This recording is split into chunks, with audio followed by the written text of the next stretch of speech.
तो एपिसोड की स्टार्टिंग में हम लोग शहर में बहुत सारे ज़ॉम्बीज को देखते हैं और अकीरा एक घड़ी के प्राइस को देखकर कहता है 1 2 3 4 जीरोस। क्या तुम इस चीज का प्राइस देख रहे हो? मैं अपनी पुरानी सैलरी से तो इसे लेने का सपना भी नहीं देख सकता था।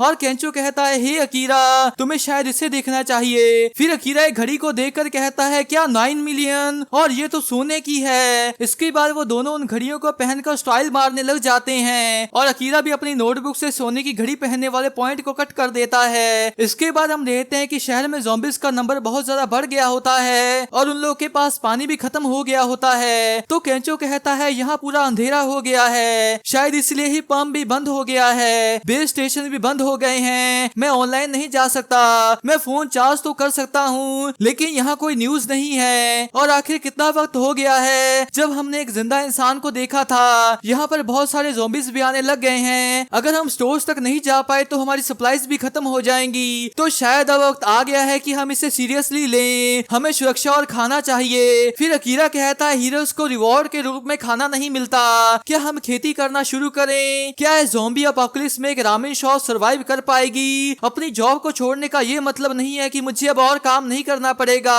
अगर मुझे कोई काम करना ही है तो मैं क्या करूं? खैर भूल जाओ उसे। केंचो वो देखो।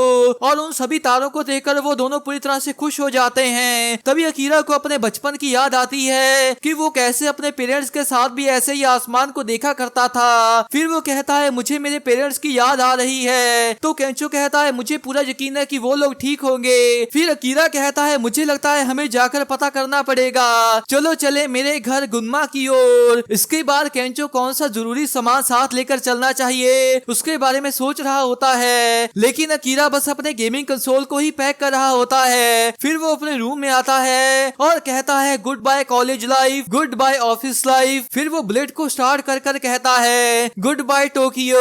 और केंचो पूछता है तुम्हारा घर कितनी दूर है? तो अकीरा कहता है अगर हम स्पीड लिमिट पर जाएं तो हमें 2 या 3 घंटे लगेंगे, पर ये नहीं पता कि रोड्स कैसे होंगे, लेकिन इसका भी चांस है कि ये ट्रिप और भी लंबी हो सकती है, इसलिए हमें कुछ चाहिए। तो केंचो पूछता है क्या तुम्हारा मतलब है गन? फिर अकीरा कहता है ज़ॉम्बी वेस्टलैंड में स्टाइल से जाने के लिए एक आरवी से अच्छा क्या हो सकता है? ये पहियों पर चलने वाला एक पूरा घर है जिसमें किचन, बेडरूम, बाथरूम सब कुछ होता है। ये तो एक सपनों की गाड़ी है। मेरा मतलब हमें सिर्फ एक ही जिंदगी मिलती है और मेरी जिंदगी आरवी के बिना अधूरी है। फिर वो दोनों आरवी के शोरूम में आते हैं, लेकिन तभी उन दोनों को एक शौक सा लगता है क्योंकि उन्हें वहाँ पर शिजुका मिलती है। और शिजुका कहती है तुम फिर से नहीं। और केंचो कहता है लगता है तुम भी शहर से बाहर निकलने की तैयारी कर रही हो। तभी अकीरा कहता है कितना अच्छा इत्तेफाक है, कौन जानता था कि हम एक दूसरे से इतनी जल्दी टकरा जाएंगे। ये पक्का किस्मत का ही खेल है। हाँ मुझे पूरा यकीन है क्योंकि तुम यहाँ पर हो। तो क्या तुम हमारे साथ गुन्मा जाना चाहोगी? तो शिजुका कहती है नहीं, मेरे पास तुम दोनों के साथ टीम अप करने के लिए 2-3 जिंदगियां नहीं है, और क्योंकि तुम्हारे साथ टीम बनाने में मुझे कोई फायदा नहीं दिखता इसलिए मुझे इसे मना करना ही पड़ेगा।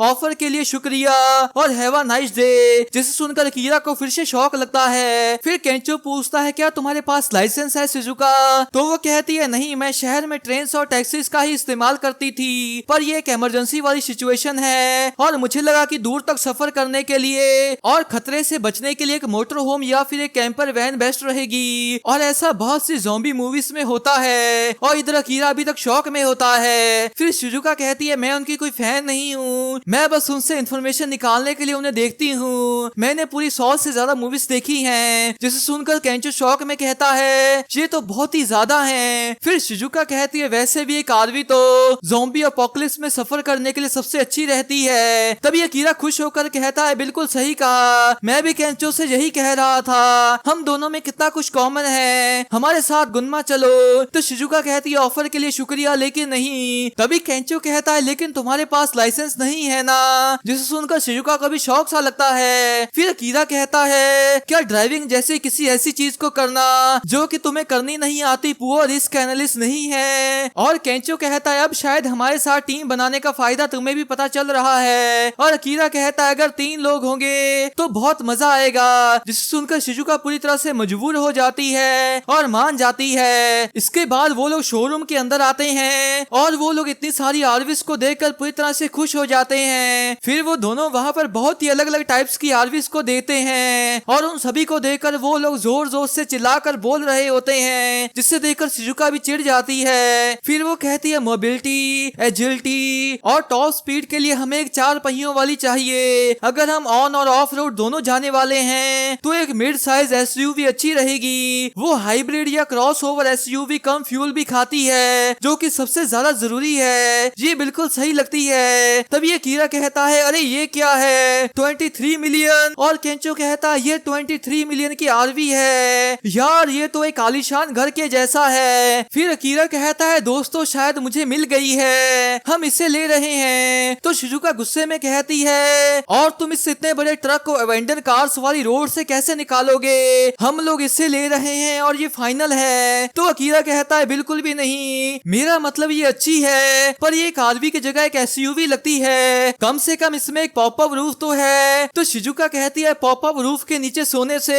हम खुद को ज़ॉम्बीज के खाने की तरह एडवर्टाइज करेंगे।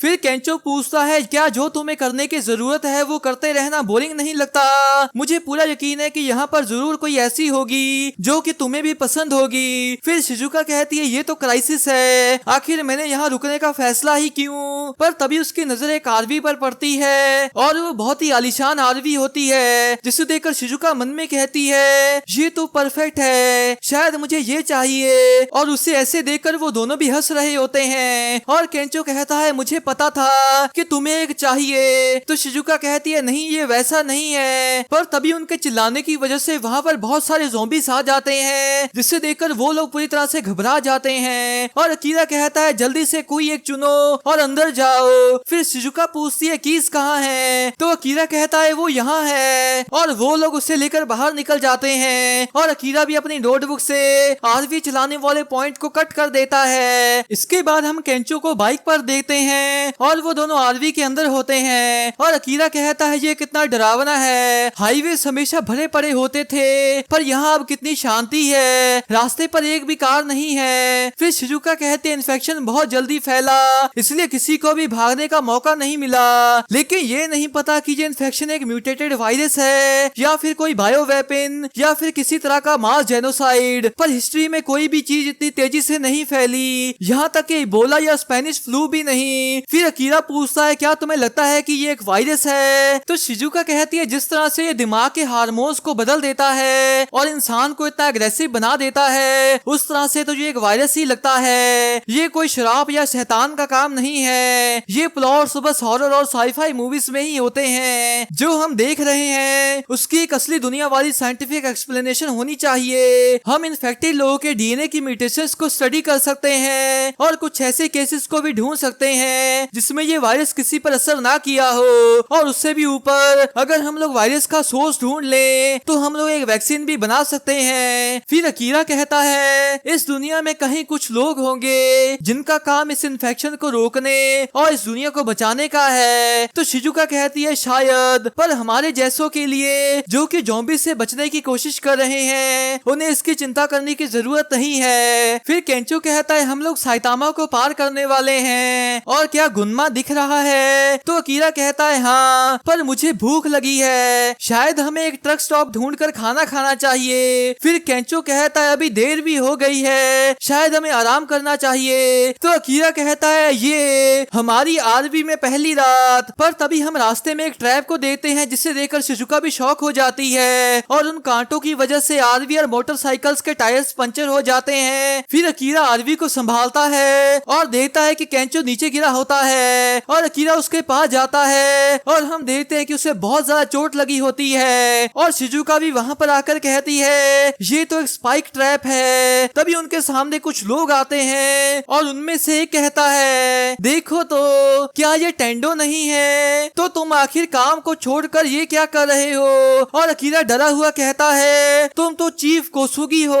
जिसके बाद उसे अपना पास्ट का ट्रॉमा याद आ जाता है। फिर कोसुगी कहता है मुझे नहीं लगा था कि तुम इस एपोकलिप्स में बच पाओगे। और अकीरा भी जरा सा घबराया कहता है चीफ मुझे भी आपको देखकर अच्छा लगा। तभी उसे एक शौक सा लगता है और वो मन में कहता है ये क्या हो रहा है, मैं सांस नहीं ले पा रहा। फिर कोसुगी कहता है लगता है तुम एक बड़ी दिक्कत में फंस गए हो, मुझे नहीं लगता कि तुम अपने सफर को उन टायर्स के साथ जारी रख पाओगे और तुम्हारे दोस्त को भी जल्दी से मलहम पट्टी पट्टी करनी होगी। क्या तुम चाहते हो कि मैं तुम्हारी मदद करूं? जिसे सुनकर अकीरा भी चौंक सा जाता है। फिर कोसुगी कहता है, खुशकिस्मती से हमारे ट्रक स्टॉप पर बहुत सारा खाना पानी, स्पेयर टायर्स और मेडिकल किट्स हैं। हम तुम्हारे टायर्स बदल देंगे और तुम्हारे दोस्त की भी मलहम पट्टी कर देंगे। मुझे तुम्हें यहाँ देखकर खुशी हुई। तुम्हें किसी चीज की चिंता करने की जरूरत नहीं है। पुराने बॉस होने के नाते मैं अपने एम्प्लॉय को कभी अकेला नहीं छोड़ूंगा।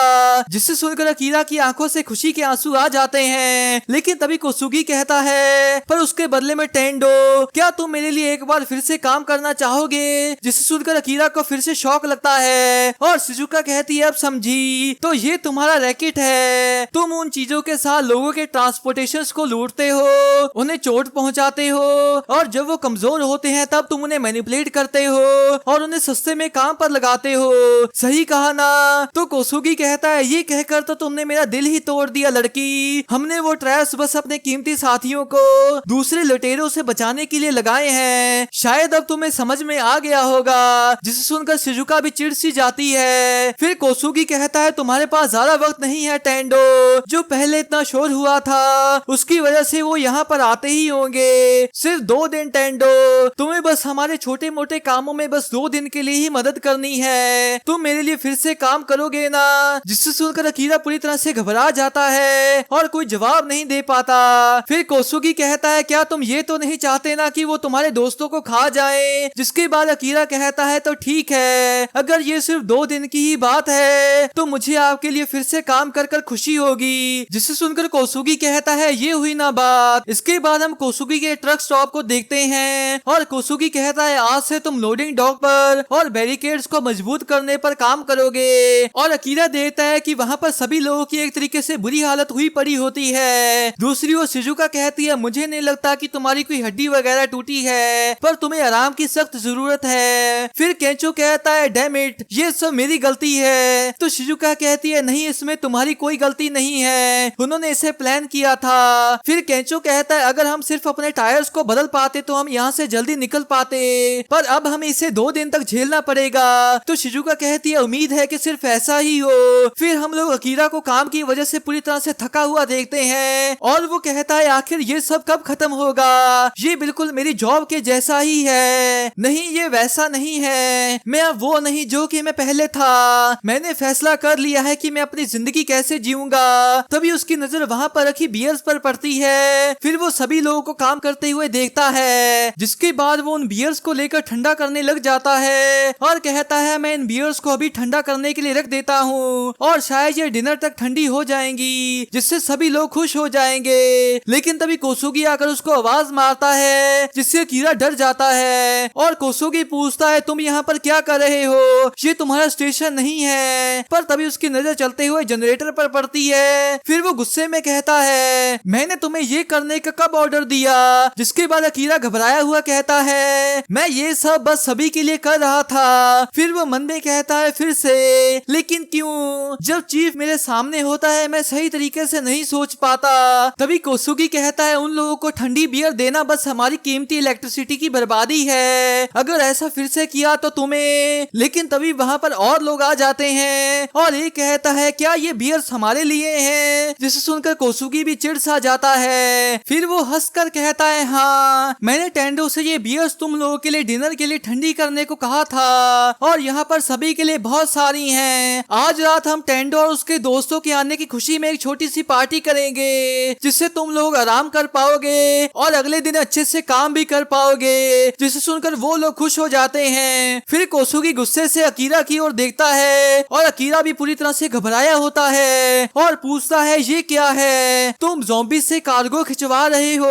तो कोसुगी कहता है, अगर तुम्हें पता है कि उन्हें कैसे इस्तेमाल करना है तो वो बहुत ही काम के हैं। वो कंपनी के इक्विपमेंट्स हैं, बस इक्विपमेंट जिनकी कोई इच्छा नहीं है, जो खुद के बारे में नहीं सोच सकते। वो बस चुपचाप काम करते रहेंगे और टेंडो, उनकी तरह तुम भी बस एक इक्विपमेंट ही हो। और मुझे ऐसा लगता है कि तुमने ये सोचने की गलती कर ली है कि तुम कोई स्पेशल चीज कर पाने की कैपेबल हो, पर तुम जितना सोचते हो तुम उससे बहुत ज्यादा बेकार हो। जो चीज तुम कर सकते हो वो है मेरे ऑर्डर्स को मानना और उन ज़ॉम्बीज की तरह यूजफुल बनने की कोशिश करना। तुम्हारे जैसे इक्विपमेंट बस काम कर सकते हैं और गर्म और सस्ती बियर ही पी सकते हैं और सिर्फ कुछ खास मौके के लिए तुम्हें ठंडी बियर मिल सकती है, जिससे बड़ी खुशी तुम्हारे लिए और कुछ नहीं हो सकती। मैंने सही कहा ना? अगर तुम्हें समझ आ गया है तो बस चुप रहो और अपने काम पर वापस जाओ। समझ गए ना इक्विपमेंट कहीं के? जिसे सुनकर अकीरा अपने घुटनों पर आ जाता है और हम उसकी आंखों में वही पहले एपिसोड वाला डर देखते हैं। इधर केंचो पूछता है क्या अकीरा आज उदास नहीं लग रहा था?